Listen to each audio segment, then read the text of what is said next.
All right. Don't do anything illegal because recording is in process. Um, let's see. Right. Rhino. Haha. All right. So I'm going to go ahead and open up Rhino and I'm going to go ahead and open up Microsoft Edge, which is the browser here in Windows. Restore pages. Microsoft Edge closed while you, what? Whatever, dude. Anyway, I'm in my browser while Rhino's starting up. Well, here, let me just select this guy. I'll just put this. Come on, open up now. All right. Meanwhile, let's see. Go ahead and minimize Rhino. Here's my web browser. I'm going to go ahead and go to Autodesk Forma. There's site design, there's building design. Good grief. They've really kind of, in the rebranding of Forma, like started to make it a little overly complicated. I was working with, for what it's worth, I'm trying to figure out a better pipeline between Forma and Revit, which, I mean, since they're developed by the same company, you think would be a no-brainer. It's not that easy now with educational license for well, anyway, long story short, I was going back and forth with tech support with them yesterday, and I just felt like closing up my laptop and throwing it against the wall like a frisbee or something. Throw it out the window and run over with the car repeatedly. But I didn't. I had a little bit of self-constraint there. I'm going to go ahead and open up this project. Inside this project, there's this site, 231 South Las Vegas Boulevard. All right. There's 9+ proposals in here because each of you are making different proposals for different things to sort of diagram or map in here to create your diagrams earlier for site analysis. Here we are. Look at that. Wow, what a great site. DTLV. No place like it, that's for sure. All right, so here's Las Vegas Boulevard. Here's Bridger. I can just sort of eyeball this. I just have like a compass burned into the retinas of my eyeballs, I think. Here's our site right here. In fact, here it is with the site boundary turned on. Let's see. There we are. And in fact, this is my Rhino model brought into the site. And I'm going to show you how we can do this now, right? So I can take any of my Rhino models and start to input them in. And then with the ease of a few button clicks and just a little bit of patience while the computer does your work for you, the machines work for us, we can then go ahead and start to analyze things for daylight, right? Not a big surprise. The south and top face get a hell of a lot of daylight. Surprise, right? Or more importantly, direct sunlight, right? The north face gets less, but does get some on June 21st, right? It's in the morning time and in the afternoon, right? So think about this. If we think about north, south, east, west, again, let's say that's east, west, and this is north, south. The sun sort of sets and rises northeast to northwest, even as it sort of sweeps through the sky along around the south part of the thing. So if I then draw a really high altitude, right, it sort of does this across the sky. So it does hit some of that north face of our building, interestingly. Let's see here. So let me just turn off my annotate tools once more here. Come on now. There we are. All right. And of course, inside you can see that sometimes we have some bright spots and then some fairly shady areas, right? Okay.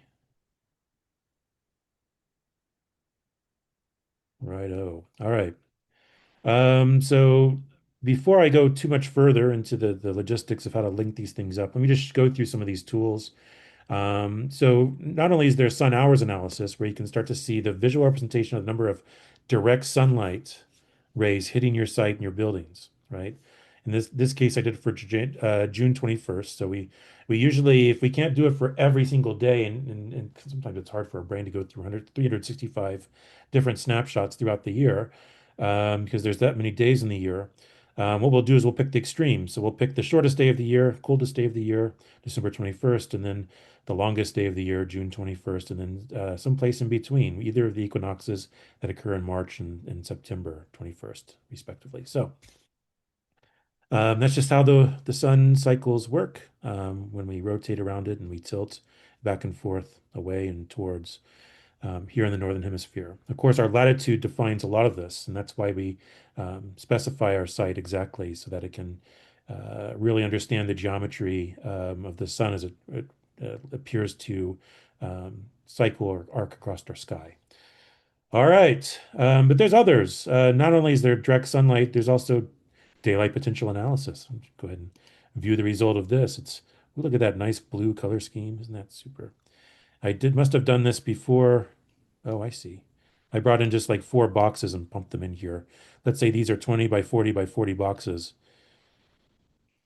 So you can see that inside these courtyards, right, you're not going to get a whole lot of bounced daylight into those bottom parts of the places close to the bottom of those courtyards.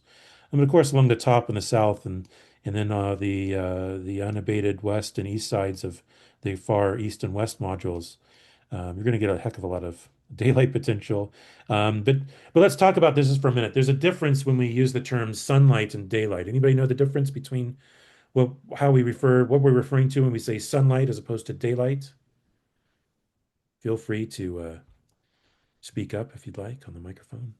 Would sunlight be when the sun is directly on you, and daylight is when it's not on you, but you have the indirect light from the sun?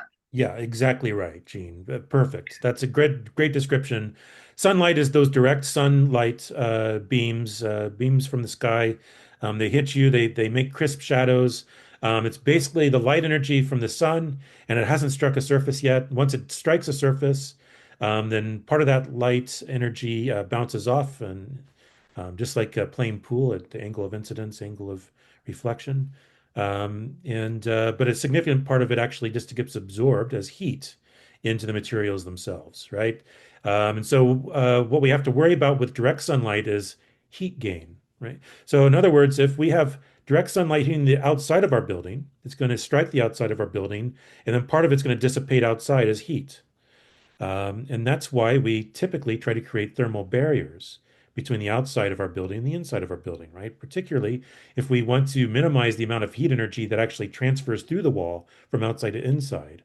We want to have it sort of strike the outside and dissipate into the air. Or What's really interesting now is they're coming up with new materials and new paint colors that can almost bounce like 99% of the light back with minimal absorption. You just bounce it right back up into the atmosphere and out.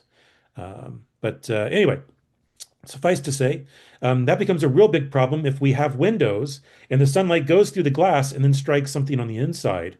And then we call that internal heat load or internal heat gain, right? If you are new to this, look no further than sitting in a hot car in the parking lot with your windows rolled up, right? We call that the greenhouse effect, where direct sunlight comes through glass, and then essentially you're heating up the inside of a place like an oven. And Depending on the values of the glass or whatever, it sort of traps heat inside. Right. So that's what we try to minimize when we can. Now, that said, if we wanted to do this to the fullest logical conclusion, we would build bunkers without any light. In fact, maybe we bury the bunkers into the ground and let the earth be a heat sink. Um, but but nobody really wants to work in a windowless, lightless, daylightless space or learn or work or play or live. And in fact, there are lots of reasons why we, for housing, make sure that bedrooms and each living unit has each apartment, each flat, each condo, each house has windows. Um, but Suffice to say that when we do let light in, then we need to sort of understand how we mitigate um, direct sunlight.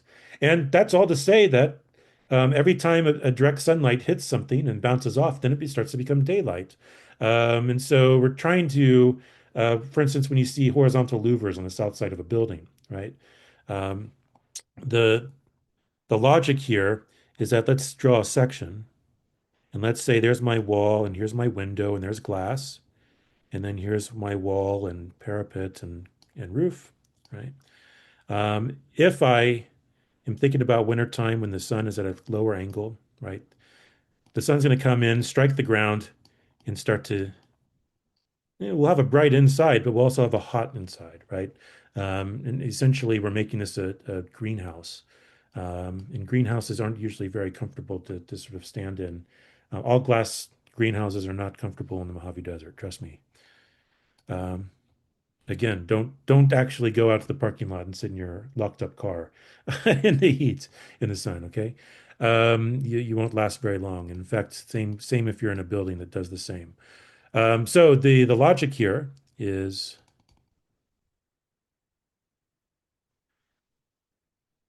with louvers on the outside is to create a set of baffles that basically makes the direct sunlight bounce at least once, if not twice.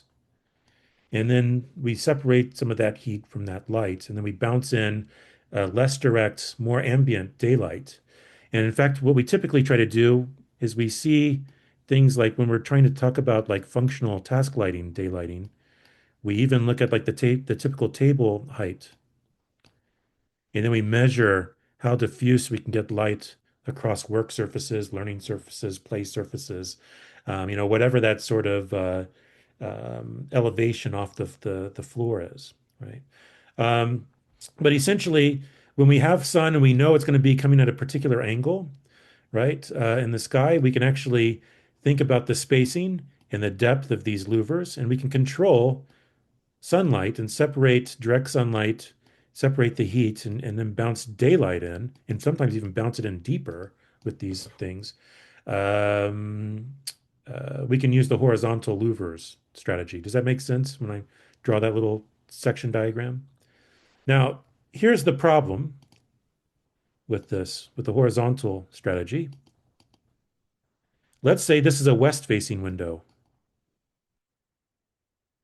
Oof. Think about when the sun's going down and you're driving west. I do this every day on the freeway. Unfortunately, on the way home, I have to drive west.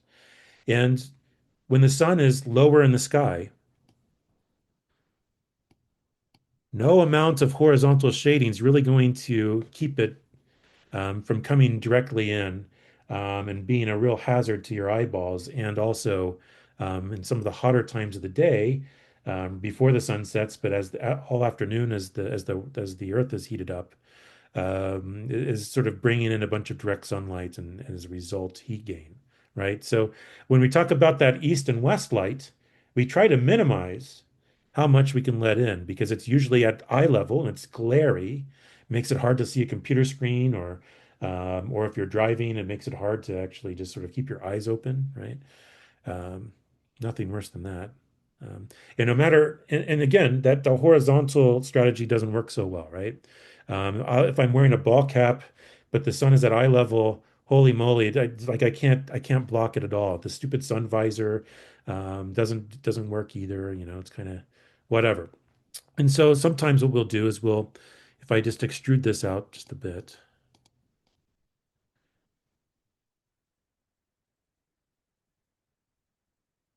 just so we can sort of see this a little better. There's my parapet. There's my glass back beyond. What we might do then is add a set of vertical baffles,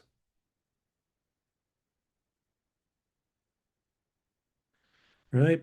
And all that really does is try to, again, and plan, sort of anticipate the angle of the sun, not vertically, but laterally, right? The azimuth, as we call it, rather than the altitude.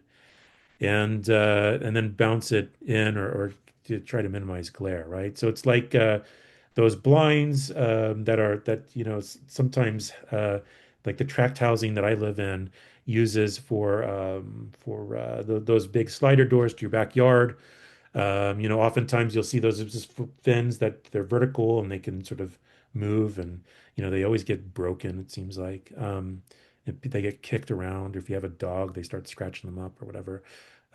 But that's the same logic, right? You can begin to twist them if they're operable, or you try to find the most fit angle to sort of minimize glare and maximize human comfort.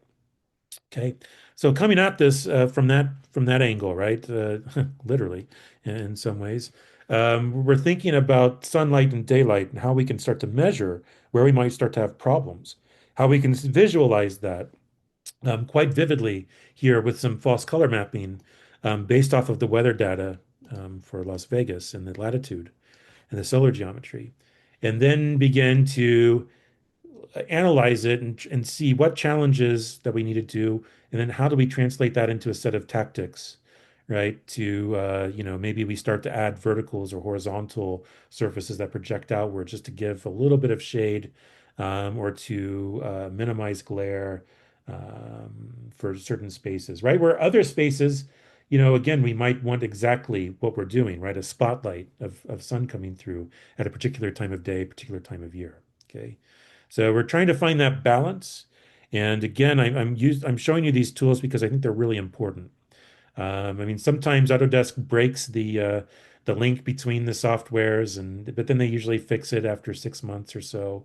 But suffice to say that they've kind of pushed all their chips to the center of the table. So I can say that since we're living in Las Vegas, and with sort of creating these pre-designed tools like Forma, and then making them work really well with Revit, but they also work really well with some of our other tools that we like Rhino and SketchUp. So today we'll talk about, since we've been working in Rhino, how to then bring some of our Rhino light vessels into the site and then begin to do these analyses, right? We can look at sun, daylight, potential, wind.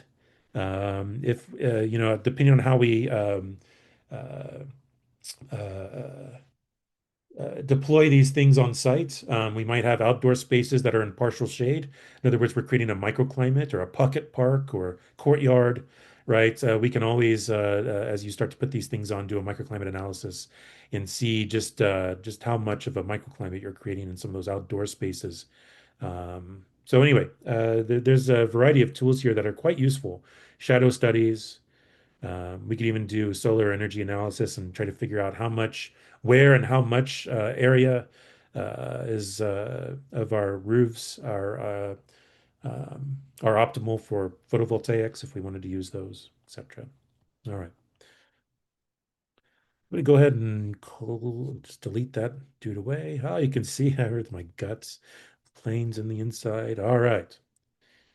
Okay, so first things first, if you haven't done this, and I suspect most of you haven't, what we need to do is we need to actually go to Forma and look at the catalog of plugins and library extensions. And what we're going to do is we're going to look for the add-in that we can install in Rhino, and then that links up the Forma model into Rhino and vice versa. All right, so I'm going to go over here on the left-hand side where it says proposals. And you can see here that in addition to having a tab for proposals, I have one for library, and I have one for extensions, and I have one for contextual data, right? Contextual data, browse data.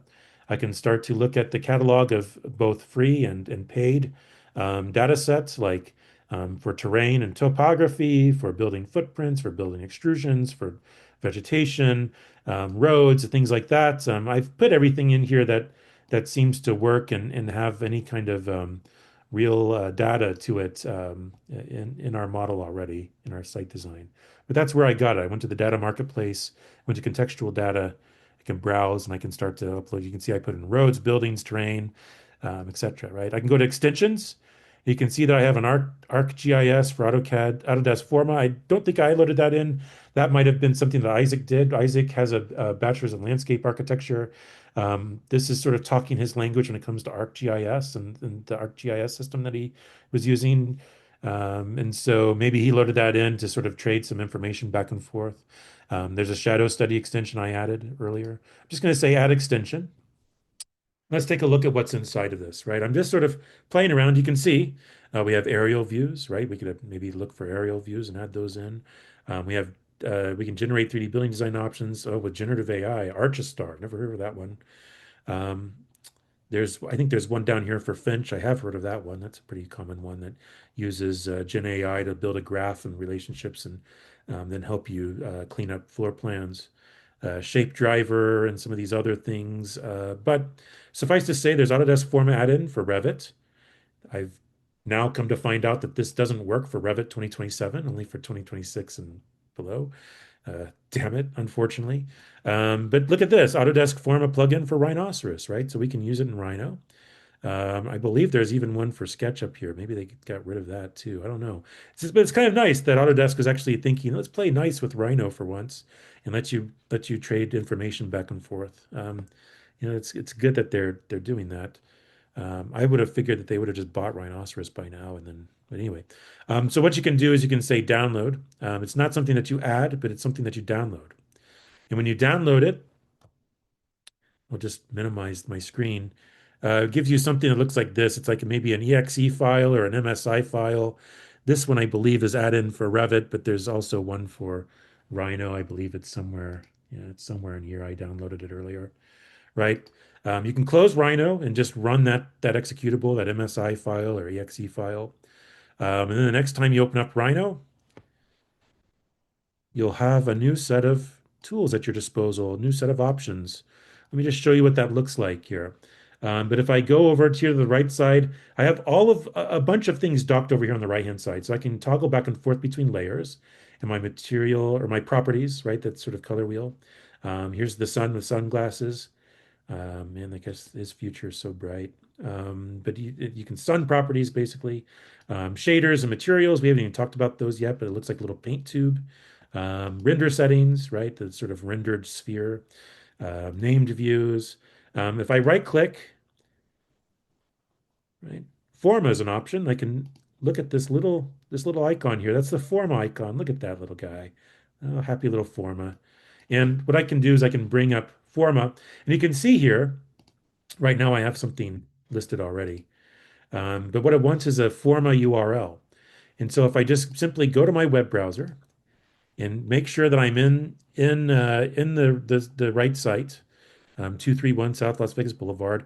Maybe I'll actually quite literally pick this proposal, site boundary. I'm just going to go ahead and copy, and I'm just going to paste in the URL, the Forma URL into that field. And then right away, it's going to make sure that I'm logged into Forma. Come on, really? Again? I mean, I'm quite literally logged in right over here in this tab. But anyway, I'm just going to stay signed in. Damn it. Come on. Why do I have to always do that? It never works. Like, ah. All right, please close this page. You're connected to Autodesk Forma. Thanks for nothing here, Forma. Sure, close that. And back to Rhino I go. All right. And you can see that I have some options here. One is called load site data, and it's asking me which proposal do you want to load in? Right? So you might have been playing around with different massing schemes or different information in different proposals. And in fact, you can see all of them here. There's Jean's, there's Elena's, there's the site boundary one, proposal two, Isaac. Look at all those. Yeah. So I recommend really being careful naming the ones that you're actually using because after a while, you just got a really long list of stuff here. But I'm going to say site boundary, and I'm going to go ahead and load the site data into Rhino really quickly. It's going to just bring it right in relatively quickly. Let's see. It's a lot of stuff to bring in, right? Now, while that's going, it looks like it's just about to bring in all of that stuff. One thing you'll probably notice here is that I've already done this before. Yeah. And so this thing is rotated towards the site. And so one of the things I'm going to have you guys do when you do this on your own is I'm going to say maybe just make a copy because once you bring the site in to Rhino, then you're going to how do I put this? You're going to move this around and position it on the site your light vessel, and you're also going to rotate it. And the grid for downtown is not true north-south, right? It's like 20 some degrees, between 20 and 30 odd degrees, rotated clockwise, right? So that's one of the weird things about this is that I would take my file, I'd make a copy of it, bring in the site, then I can start to move these things around and start to do the analysis. And then if I need to go back and start to revise some things in Rhino, I can go back to the original file where X and Y line up, and I can start to model things a little easier. All right. So one thing you can see here is I brought in the the site, and now I need to sort of really carefully this I wasn't necessarily modeling my light vessel exactly where it needs to be to line up on the site when I bring in the site from Forma, right? So I'm going to go ahead and select this and move it around in place. Here's our site right here. In fact, just move this over. Ay, ay, ay. Need to recenter that. There we go. And I can move this thing around. I can try to snap it over here to this corner. Um, didn't really move so well, did it? Here we go. All right. I'm clearly moving this in Z direction when I don't want to be. Ay, ay, ay. But anyway, I can start to move this thing around. I can also rotate it so that it actually fits on this site. Right. Um, Now, I've brought in the sites. You can see here that now in my layers, I have a whole new group of layers called Forma layers. And inside, there's something called site and site limits. And right now, they're on, but they're also locked, so I can't accidentally select them and start moving things around. So when I click and drag, I can just select my Rhino geometry, move it into place where I want it. Let's move it over here and let's snap it over to the site boundary. And typically, yours would probably look like that. And so I would need to just simply rotate this around. I can rotate center of rotation right over here. I can then snap over to the edge over here and then snap it over to the other point of that site boundary. There we go. Make it all sort of line up nicely. Oop, maybe. All right. Come on. Make sure I'm snapping to the right. Why did it keep moving? Oh, just as I start to push it, damn it. Move. There we go. Ridiculous. All right. So, now what's interesting about this is all I've done is brought in the site to Rhino, and now I can sort of position this thing exactly where I'd want it to be on the site. The aerial map and the data itself are not quite completely aligned. I would take the boundaries of the sidewalk from the satellite image with a grain of salt, and I would really look carefully at that site boundary. I drew it as 50 feet by 140 feet and then fit inside of that. Okay. We can always then clean up the floor plans later.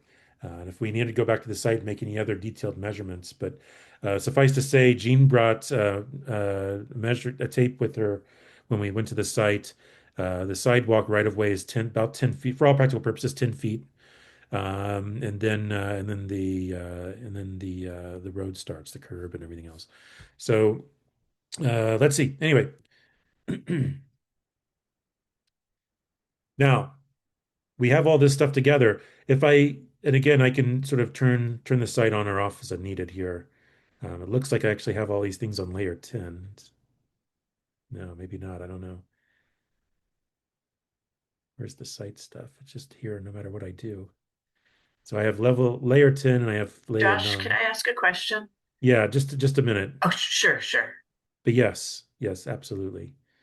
All right. So it looks like I have two layers here that I'm using with my Rhino geometry. Layer 9 looks like all the sort of inside stuff. And then the outside is layer 10. I'm just going to remember that, right? I'm going to note that layer 9, layer 10, right? Here's my Forma layers. I don't know why I can't turn them on or off, but they're locked. Maybe that's why. I don't know. Yeah.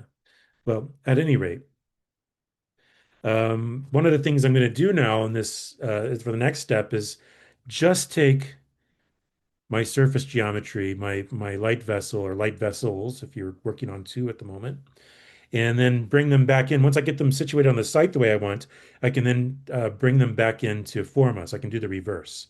And I'm going to do that carefully. I'm going to make sure that I'm just bringing in the Rhino stuff that I want into Forma, not any of this site stuff. I don't want to duplicate that back into Forma. So anyway, yeah, this is a good chance to just sort of pause for a minute. Gene, you had a question? What? Go ahead, shoot. Oh, I did. So I understand everything that you've talked about, but when I actually bring my light vessel into Rhino like this onto the site, Okay. will the site boundaries be there for me to snap to, or do I need to put site boundaries in? So if you use the proposal site boundary, Right. Okay. then it'll have that, there's a polyline here. Okay. Uh, I don't know where it went. Oh, maybe I turned it off here when I turned this stuff off. Yeah. Yeah. And so it looks like it's there, and I was able to snap to it. It looks like I there's see. this it's very slightly Oh, colored. I see that. You see, Okay. there's like a peach color or something. Right. Yeah. Okay. Very difficult Thank to you. see, actually, unfortunately. All right. Right. Now, here's the thing about this, right? If I go back to Forma and I say, let's go ahead and send some layers to Forma, and I send it, if everybody sends it to this same site boundary proposal, everybody's models are going to stack up in that one proposal, right? So this is where I might go back now to Forma, and I might just make my own. I'm going to call this. I just hit plus. Where to go? Oh, here, I'll just use this one. It's called Josh, right? Make a new one. Right. There we go. So I'm just looking at the name of this one, Josh. Tastefully named, I might add. And let's go back to Rhino. And instead of saying select site boundary, I'm just going to say, let's add Josh. Just connect this up with Josh. There we go. And now I'm going to select the specific layers that I was using, layer 9 and layer 10. I'm going to say send layers to Forma. Which proposal? Well, Josh is selected. So hopefully it knows to connect these up. Let's see here. I might have had to press this button. I'm not sure, but let's see.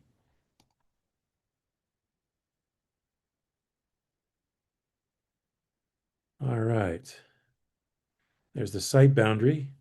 It looks okay. If I go to Josh sometime today and it refreshes, here we go.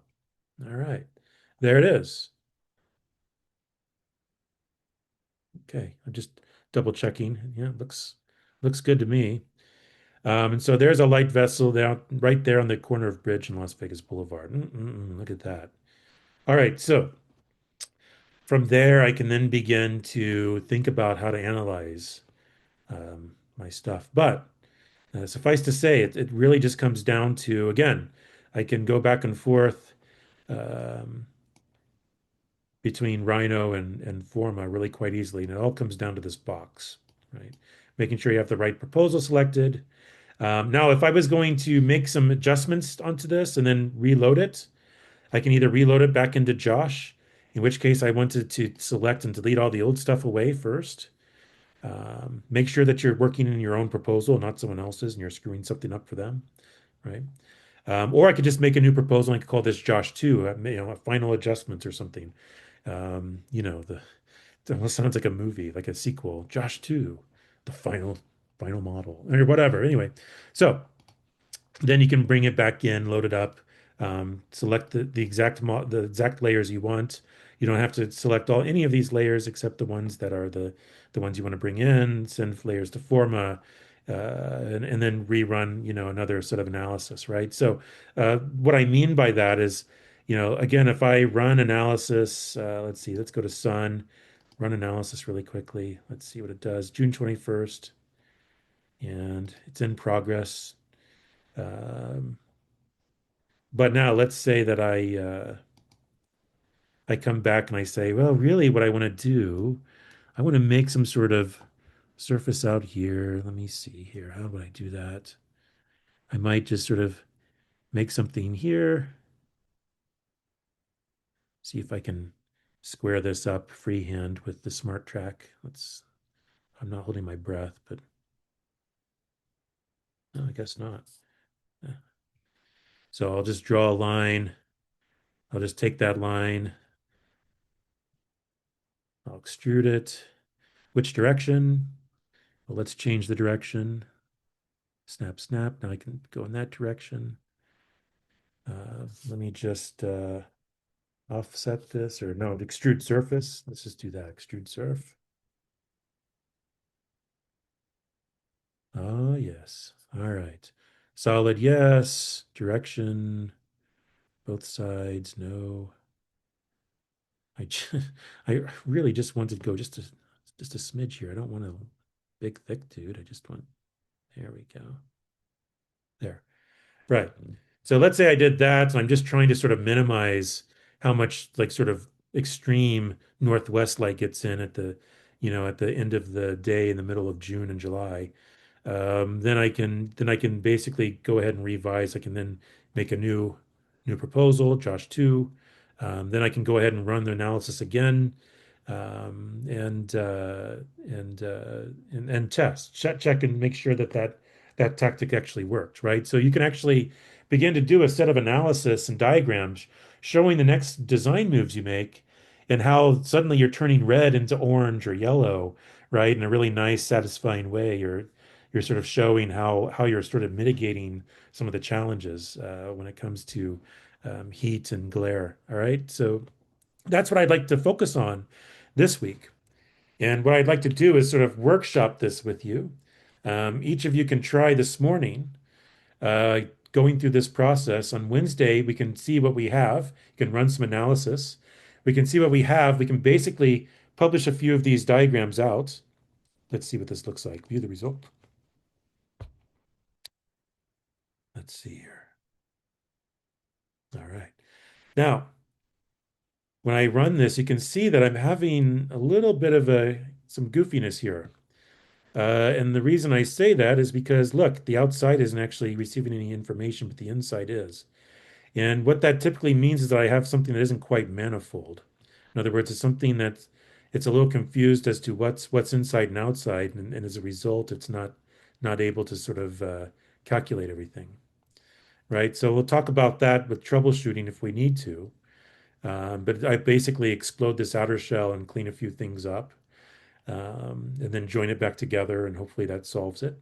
The other thing we can talk about today or later today or tomorrow is looking at taking these diagrams and starting to really look at them critically and start to identify A, where the problem areas are, and B, some tactics, strategies for how to actually fix them, right? And then we can sort of complete the feedback loop. On Thursday and over the weekend, you can start to model some more things, implement the strategies, bring it back into Forma, test it again, and see if you've sort of adjusted some things in a positive way, right? Is that sort of making sense in the higher level sort of scheme here? I know this doesn't look quite right, and I'm going to talk about the lower level details of like how to fix that. There's insides and outsides and making sure everything's sort of good there. But anyway, but higher level, is this making sense? So I think this is really important, right? When you make design decisions and you show a client, you know, that it's really important to be able to sort of say, look, the reason why this is shifted or this is taller or shorter or that I have this projecting outwards is not because it's my opinion and I'm just awesome, but there's some reasoning behind it. There's a logic behind it, right? And that becomes really important. Not, how do I put this nicely? Oftentimes, sometimes the architect is working for the client and the general contractor is working for the client. And sometimes that can be a really nice amicable relationship between the architect and the general contractor. And other times it's less amicable. And so if the general contractor behind your back is telling the client, hey, look, I can save you $3 million. We just cut this part out and that part out.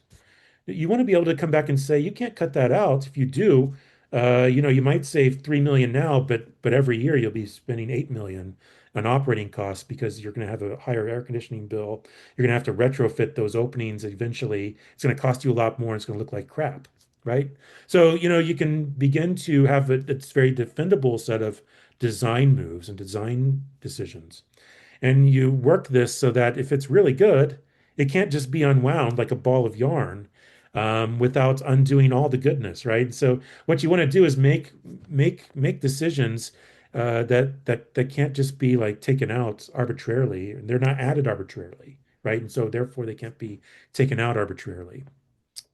All right. Does that make again a little bit of sense here, right? To me, it's really important. Again, I'm just saying the economic argument there and the sort of, what you're doing with your client, but there's also an ecological argument, right? So, I think that we need to be stewards of the built environment. I think we need to be thinking about not just the one-time capital costs, but the long-term operating costs, and that cost might be measured in dollars. It might also be measured in carbon. It might also be measured in health and sick days and that kind of stuff. Let's just say this is the workplace, and so right, thinking about this holistically and making really sound decisions. Clients really appreciate that when you can sort of point these things out to them. Um, you know what I mean? And so to me, I think that's really important, right? Like the built environment uses a tremendous amount of the energy that we talk about, right? I mean, we have cars, automobiles, airplanes, shipping, boats, things like that. But the cities are the things that use the most resources and put the most carbon back in the atmosphere, right?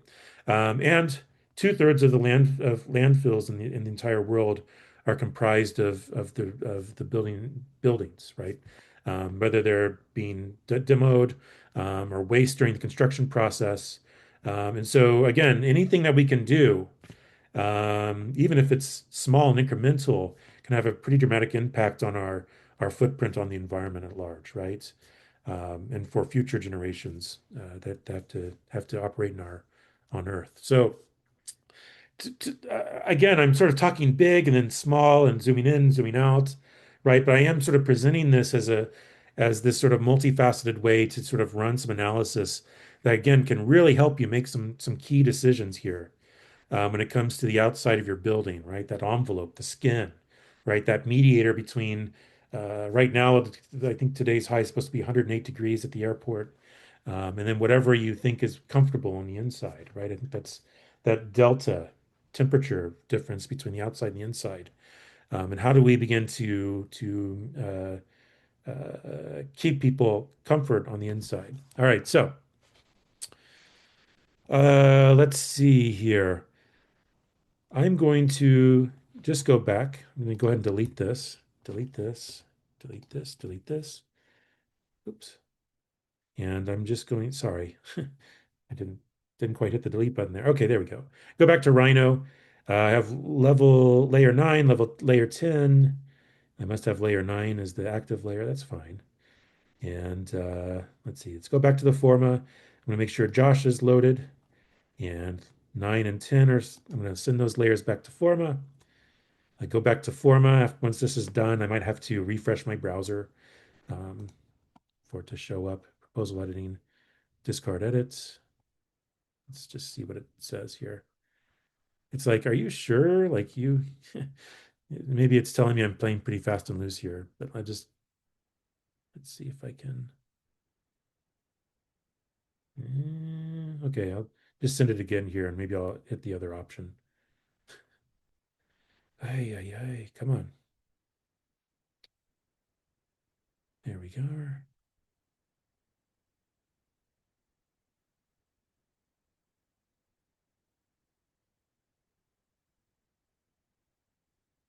Just waiting. Let's see.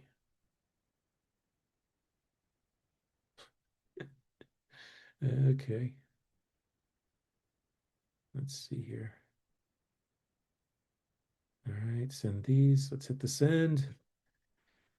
Now watch, like I'll refresh it and there'll be like 18 versions of it because I just keep hitting send. Just not updating quick enough for me, I guess. Oh, sorry, I'm in proposal two. I'm not in the right proposal. That might be a pretty big issue. Okay, let's see. Let's go back to Josh and see how many of these are in here. Gosh.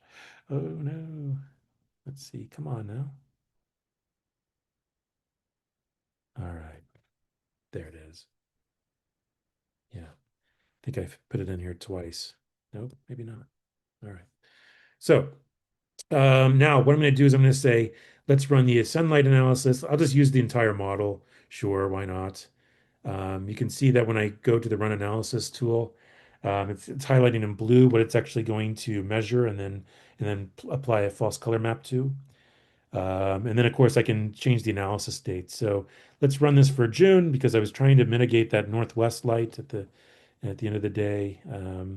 There's a new version here. I can always go to this old version and just say delete if it's not applicable anymore.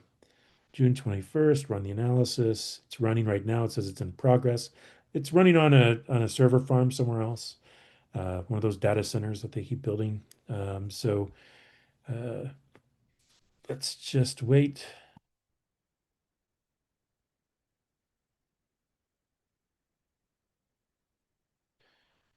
And no, just maybe I can do something else while I'm thinking about this. So, one of the things that you might have noticed is that it looked like the building was sort of flipped inside out. That happens from time to time, particularly as you start to move surfaces around and cut and trim and split multiple times. If you don't have a very clean surface, let's say you have two surfaces that intersect or coincide and they're joined together, then suddenly the model has a hard time understanding what's inside and outside. And that let's say for your shell, your solid, um, and will give you some results that don't look right, right? It's that old axiom, garbage in, garbage out. If the model isn't just right, then the analysis results will also not be just right. Let's just take a look and see what this shows me. See if it's inside out again. It looks like it might be. Yeah. All right. And so I'm going to quickly go over how to fix this, but this is something that we can also do on a case by case basis, depending on if this happens to you or not, today and tomorrow as we troubleshoot. I'm going to continue to record. I'm going to go back to Rhino and I'm going to look carefully. I'm going to go to my layers. I'm going to look carefully at this. I'm going to turn off all my everything except for that outer shell for right now. Let's go to Forma. Let's wonder if can I just turn the site off? Let's just turn it off for right now, maybe. I don't know. Well, whatever. I thought I could just turn off seeing it here, but apparently not. Um, anyway, it doesn't matter that much. It's okay.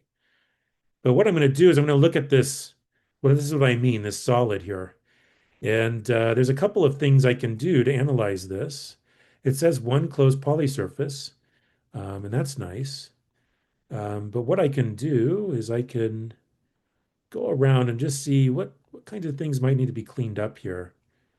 Um, and the other thing I can do is I can say analyze, let's analyze the direction.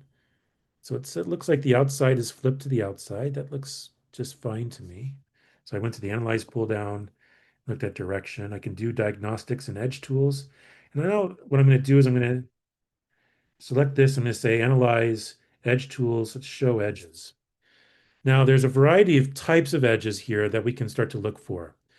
So we have all the edges. Surprise, that's just what it sounds like. And then we have things called naked edges and non-manifold edges.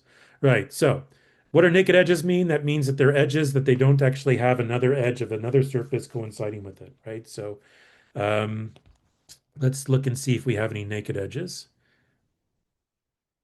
Doesn't seem to zoom in. Let's see. It's not showing me. Object does not have naked edges. That's great because we want this to be closed. Now we can say non-manifold edges. Found 76 edges, no naked edges, no non-manifold edges. All right, so it's telling us that this is pretty nice. This is not terrible. All right, so the edge analysis passed. If it gave you like let's say naked edge, for instance, this edge didn't quite meet up with this edge for some reason or whatever, then it would highlight that in pink, and you know what you need to sort of clean up, close up, or otherwise, right? But it said that we everything's manifold and everything's clean. I'm going to go ahead and explode this. Now I have 26 surfaces, right? Each individual face is now an individual face. Oof, look at that. All right. And for better or worse, right? And I'm just going to go through and start to look at each of these, double check, make sure that they all sort of look. There we go.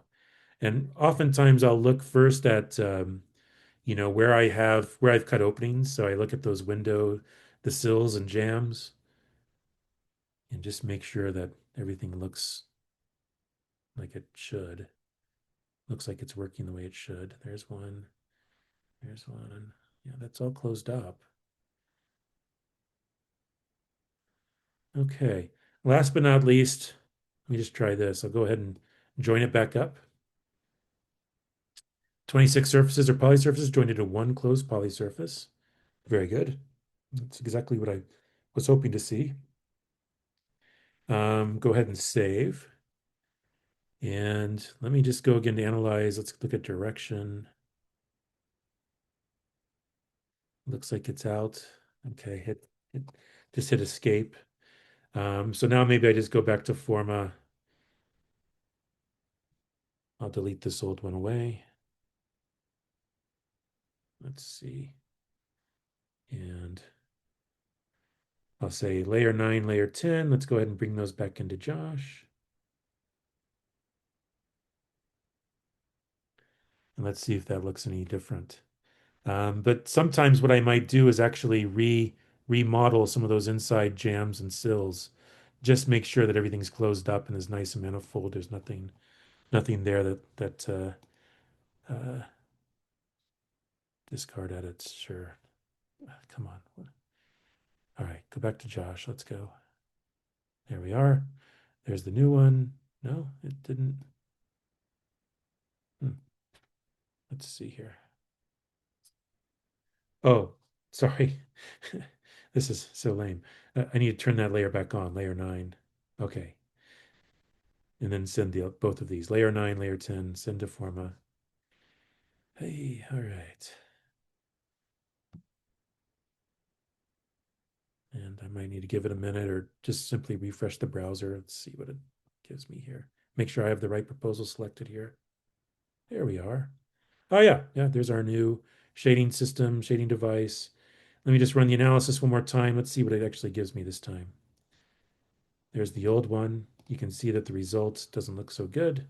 Let's see if I fixed the outside. Something about the way this is shaded makes me believe that maybe something is a little off here, but we'll see.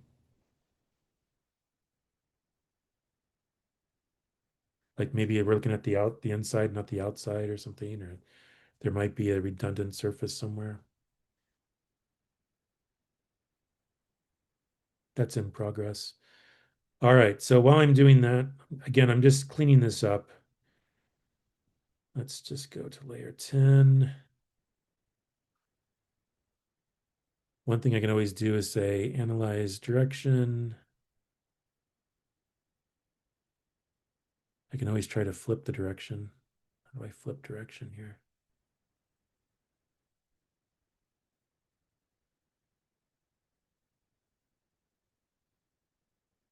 Flip.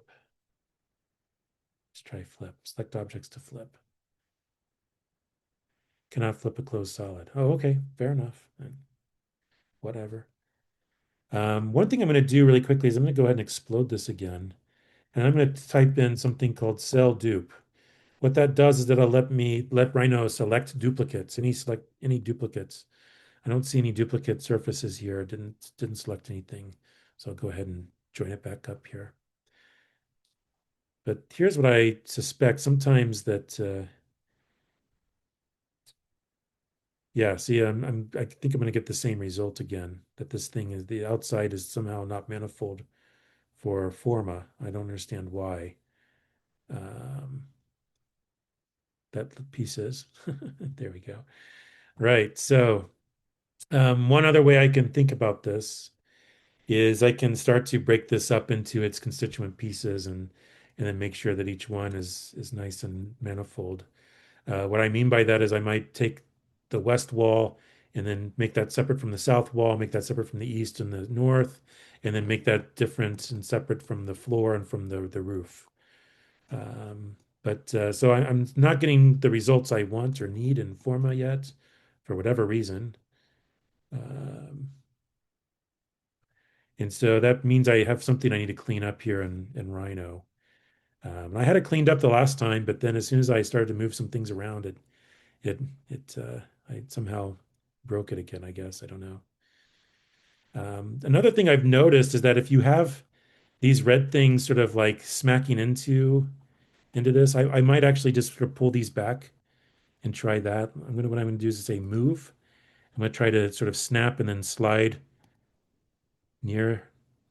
so that these things don't actually move to the exact outside of my manifold here. Let's see if I can push those away just a little bit and if that makes a difference or not.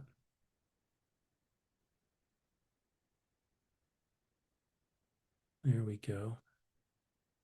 And I wonder if I've just made the same goofiness over here or not. Let's see. No, looks all right. This looks fine. That looks like it's going into it just a smidge in a way that maybe I don't want it to. What I'm going to do is I'll just look for the Z direction scale. All right. I can't find it. So what I'm going to do is I'm going to use scale 1D. That's a nice stretch. Scale 1D. And I'll just scale, say the direction I'm going to scale is this here to here.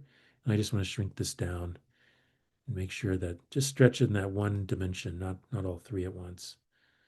There we go. Just in its height, maybe. All right.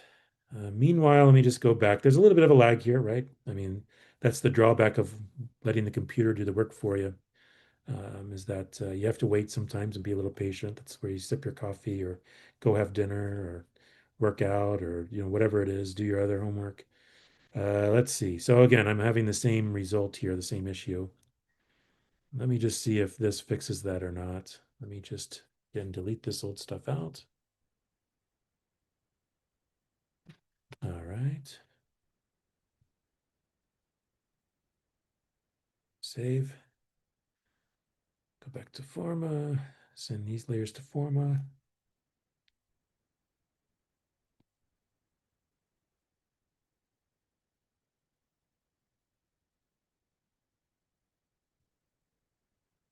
We'll see here sometime today.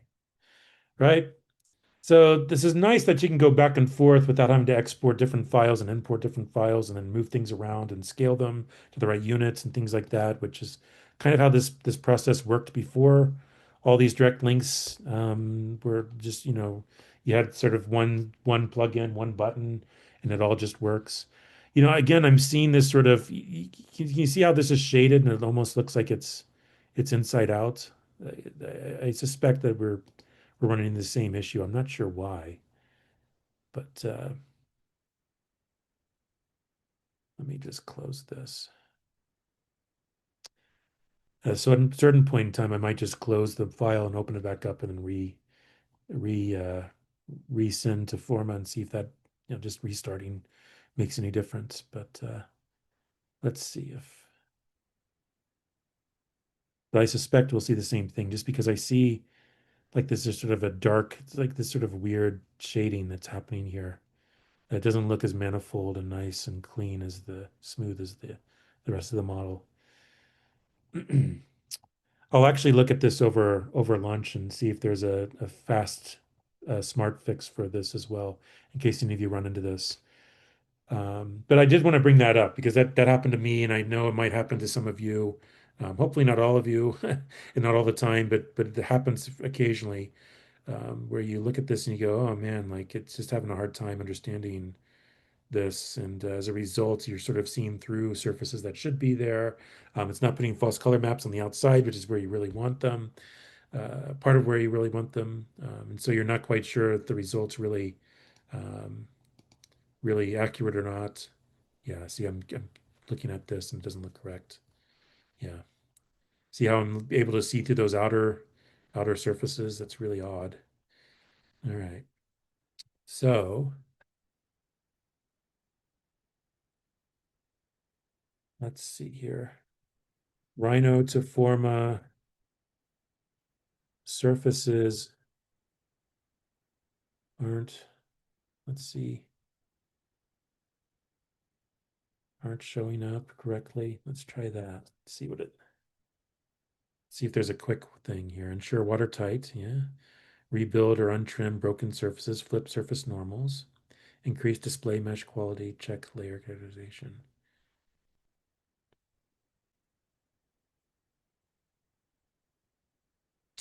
Interesting. That looks like the easiest fix to start off with. Document properties, mesh, Jaguar, render, mesh. Settings. Go to smooth and slower. Interesting.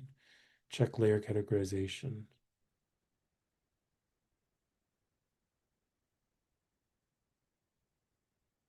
No mistakes. Flip surface normals. Yeah, here's what I might do. I'll just go to my layers, turn off this red layer. Let's leave this. This is the part that's messed up. Let's go ahead and explode this. Let's do the analyze direction. Golly, I don't know. This looks about what I would expect it to look like.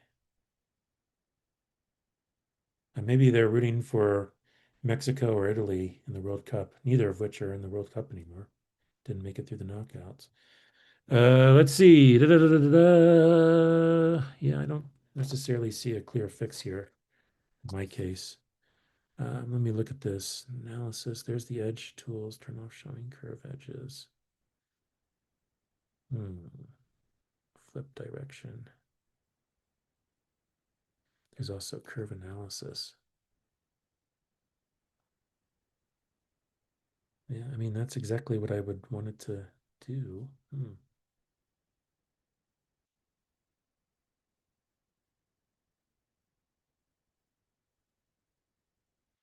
Let me see what happens if I just redo one of these surfaces and then join it back together. So lame sometimes. Uh, Always something. All right. Here's the outer. Also do this inner one. Fill that in. See what happens when I select this stuff and join it back together. One closed planar or one closed poly surface. I,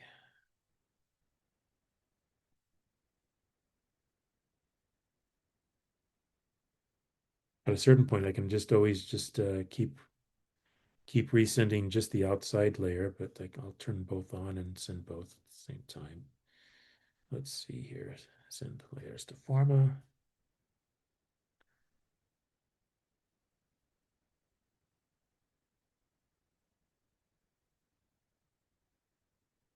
Yeah. Okay. Well, I'm going to dig into this a little further and see if there's some better fixes. I'm not going to try to work all of this out in front of you without any kind of resolution. That'll just waste your time. But I do want everybody to try this morning in the time we have left, last 20 minutes or so. If you haven't started trying it already, I'm going to stop recording for a moment and